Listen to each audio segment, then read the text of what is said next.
धनबाद में बन रहे विनोद बिहारी चौक आरा मोड़ मटकुरिया 3.5 किलोमीटर फ्लाईओवर निर्माण के रास्ते में 218 पीड़ित परिवार पुनर्वास के लिए मांग कर रहे हैं। धनबाद के वासीपुर स्थित गुलजार बाग में रह रहे 218 परिवार बेघर होने का डर मंडराने लगा है। विनोद बिहारी चौक से आरा मोड़ मटकुरिया तक 3.5 किलोमीटर फ्लाईओवर का निर्माण का चर्चा जोरों से है। फ्लाईओवर निर्माण के जद में आने वाले 218 परिवारों को बेघर होने की चिंता बढ़ चुकी है और डर सताने लगा है। निर्माण कार्य तेजी से हो इसे लेकर के अवैध रूप से रह रहे लोगों को प्रशासन ने नोटिस जारी कर दिया है, जिसकी समय सीमा अब समाप्त होने वाली है। प्रभावित लोग असमंजस में हैं कि आगे क्या होगा, क्या उन्हें कहीं पे नया घर मिलेगा या फिर इन्हें धनबाद छोड़ के जाना पड़ेगा। इधर धनबाद सदर के अंचल अधिकारी ने रेलवे और बीसीसीएल की जमीन को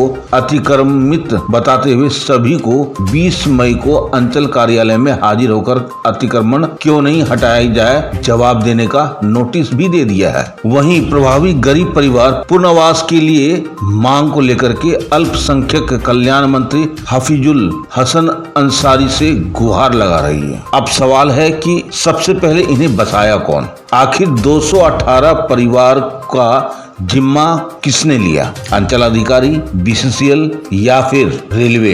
ये परिवार कहां से आए, इसका क्या लेखा जोखा है? शायद किसी के पास कोई जवाब नहीं है। लेकिन जब नोटिस आ गया तो सबके चेहरे सामने आ गए हैं। लेकिन झारखंड में अगर फ्लाईओवर बनना है, जगह तो खाली कराना ही होगा। बहरहाल ये जांच का विषय है। आइए देखते हैं खास रिपोर्ट हमारे संवाददाता चंदन पॉल धनबाद झारखंड से। बताया जाए आज हम लोग मंत्री जी के पास गए, हफीजुल अंसारी जी के पास। वहाँ से आश्वासन मिला है कि इन्हें ऐसे नहीं हटाया जाएगा, इनको घर मुहैया कराया जाएगा या ज़मीन मुहैया जो भी वो मिलेगा। और इन लोगों के लिए समय के लिए गए थे, जो वहाँ से आश्वासन मिली है कि इन लोगों को समय दिया जाएगा। अब कल डीसी मैम से मिलेंगे कि इन लोगों को क्या समय है, क्या मिला है, वहीं से हम लोग कल बता सकते हैं। और अभी यहाँ आए तो पता चला कि सीओ साहब भी इन लोगों को 20 तारीख को बुलाया गया है। इन लोगों का बैठकी है, जो हम लोग सब जाएंगे। क्या लगता है कि लोगों को घर मिल पाएगा? देखिए, घर आप इतना जानिए कि इसमें तो घर गरीब को कौन देगा। अगर मान लीजिए इतना बड़ा बात अगर मंत्री जी की तरफ से भी आया है तो इंशाल्लाह ज़रूर घर मिलेगा। और इन लोगों के लिए देखिए, इन लोगों का कोई विकल्प नहीं है। ये लोग किसी के ना किसी के घर पे काम करके ही करता है, तो ये लोग घर भी नहीं बना पाएगा। और हमको नहीं लगता है कि ये लोग भाड़ा का भी घर ले पाएगा। इन लोग को जो भी समय मिला है वो हम जान रहे हैं कि आने वाला दिन में ये लोग रोड पे ही दिन गुजारेगा, ये भी हमको पता है। हम चाहते हैं कि जल्द से जल्द नगर आयुक्त के तरफ से, नगर निगम के तरफ से, डीसी मैम के तरफ से और जो भी सरकार है उन सभी के तरफ से इन लोगों का जल्द से जल्द पुनर्वास का ये कराया जाए। और किन मंत्री से मिलने गए? आज हम हफीजुल अंसारी जी से मिलने गए। आश्वासन मिला? हाँ, वहाँ से आश्वासन मिली है कि इन लोगों को बसाया जाएगा और समय भी दिया जाएगा। बसाया नहीं गया तो फिर क्या एक्शन होगा? देखिए, बसाया नहीं गया तो हम लोग तो सरकार से लड़ नहीं सकते। सरकार की चीज़ है, सरकार अपनी चीज़ को ले भी सकती हैं, पर सरकार इन लोगों को बेघर भी नहीं कर सकती हैं। क्योंकि सरकार जब इन लोगों को खाना दे रही है, सरकार जब इन लोगों को पहनने के लिए कपड़ा दे रही हैं, सरकार जब इन लोगों को मैया योजना दे रही हैं, तो सरकार इन लोगों को घर भी देंगे। क्योंकि सब दे के छत उजाड़ देना ये सरकार पे नहीं बाता है। मतलब सरकार पे पूरा भरोसा है? हाँ, सरकार पे पूरा भरोसा है कि सरकार इनके लिए ये करेंगे। नोटिस दिया गया है, यहाँ पे सीओ साहब के पास बुलाया गया है। जो यहाँ पे अतिक्रमण किया गया है वहाँ पे लोगों को अपना बात रखने के लिए सीओ साहब के पास बुलाया गया। उसी का नोटिस है कि 20 तारीख को 11:30 बजे सुबह में सीओ साहब के ऑफिस पे बुलाया गया है लोगों को। कितने लोगों को नोटिस दिया गया? 218 लोगों को। कितने दिनों का समय दिया गया? अभी इसमें समय का विवरण नहीं है। इसमें अभी आप सीओ साहब के पास जाएंगे, ये अपना जो भी दिक्कत है, समस्या है, वो वहाँ पे बात रखेंगे कि ये अतिक्रमण जो है वो हटेगा या नहीं हटेगा। नहीं हटेगा तो क्यों नहीं हटेगा, इनकी क्या डिमांड है, वो सीओ साहब के पास रखेंगे। बुलाया गया। क्या दिक्कत है? मेरा दिक्कत है, घर नहीं है, आँख नहीं है, मांग के खाते हैं।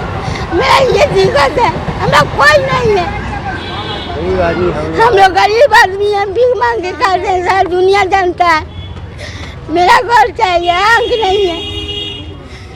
आप लोग हटाने का नोटिस दिया है? हाँ, हम मांग रहे घर, हम घर चाहिए हमको 40-50-60 हो गया हमको रहते हुए। हम लोग मंत्री जी के पास गए, हफीजुल अंसारी जी के पास, वहाँ से आश्वासन मिला है कि इन्हें ऐसे नहीं हटाया जाएगा, इनको घर मुहैया कराया जाएगा या ज़मीन मुहैया जो भी वो मिलेगा। और इन लोगों के लिए समय के लिए गए थे, जो वहाँ से आश्वासन मिली है कि इन लोगों को समय दिया जाएगा। अब कल डीसी मैम से मिलेंगे कि इन लोगों को क्या समय है, क्या मिला है, वहीं से हम लोग कल बता सकते हैं। और अभी यहाँ आए तो पता चला कि सीओ साहब भी इन लोगों को 20 तारीख को बुलाया गया है, इन लोगों का बैठकी है, जो हम लोग सब जाएंगे। आप इतना जानिए कि इसमें तो घर गरीब को कौन देगा। अगर मान लीजिए इतना बड़ा बात अगर मंत्री जी की तरफ से भी आया है तो इंशाल्लाह ज़रूर घर मिलेगा। और इन लोगों के लिए देखिए, इन लोगों का कोई विकल्प नहीं है। ये लोग किसी के ना किसी के घर पे काम करके ही करता है, तो ये लोग घर भी नहीं बना पाएगा। और हमको नहीं लगता है कि ये लोग भाड़ा का भी घर ले पाएगा। इन लोगों को जो भी समय मिला है वो हम जान रहे हैं कि आने वाला दिन में इन लोग रोड पे ही दिन गुजारेगा, ये भी हमको पता है। हम चाहते हैं कि जल्द से जल्द नगर आयुक्त के तरफ से, नगर निगम के तरफ से, डीसी मैम के तरफ से और जो भी सरकार है उन सभी के तरफ से इन लोगों का जल्द से जल्द पुनर्वास का ये कराया जाए। और हफीजुल अंसारी जी से मिलने गए, आश्वासन मिला?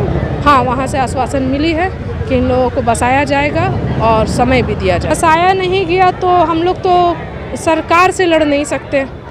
सरकार की चीज़ है, सरकार अपनी चीज़ को ले भी सकती हैं, पर सरकार इन लोगों को बेघर भी नहीं कर सकती हैं। क्योंकि सरकार जब इन लोगों को खाना दे रही है, सरकार जब इन लोगों को पहनने के लिए कपड़ा दे रही है, सरकार जब इन लोगों को मैया योजना दे रही हैं, तो सरकार इन लोगों को घर भी देंगे। क्योंकि सब दे के छत उजाड़ देना ये सरकार पे नहीं बाता है। मतलब सरकार पे पूरा भरोसा है? हाँ, सरकार पे पूरा भरोसा है कि सरकार इनके लिए ये करेंगे। आप देख रहे हैं सब पर नजर। धन्यवाद।